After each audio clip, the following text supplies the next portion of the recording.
Okara vice chancellor university of Okara professor doctor Sajjad Mubeen کی زیر صدارت محکمہ ٹریفک پولیس کے اشتراک سے ٹریفک قوانین پر عمل درآمد کے سلسلے میں آگاہی سیمینار کا انعقاد university of Okara, directorate of student affairs اور سیکیورٹی آفس کے زیر اہتمام ٹریفک رولز سے متعلق آگاہی کے بارے میں ایک سیمینار کا اہتمام کیا گیا۔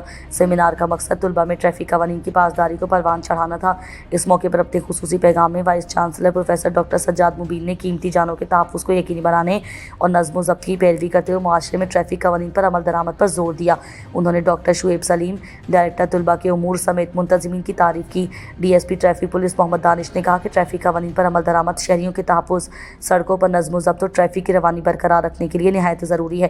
ٹریفک قوانین کی پابندی نہ صرف حادثات کی روک تھام میں اہم کردار ادا کرتی ہے بلکہ شہریوں میں ذمہ داری اور شعور بھی پیدا کرتی ہے۔ انہوں نے کہا کہ ٹریفک ڈرائیونگ رفتار کی حد، لین ڈسپلن، سیٹ بیلٹ اور ہیلمٹ کا استعمال کیا جائے تو جان لیوا حادثات سے بچا جا سکتا ہے۔ انہوں نے کہا کہ کم عمر ڈرائیونگ، غلط اوورٹیکنگ اور موبائل فون کے استعمال سے اجتناب بے حد ضروری ہے۔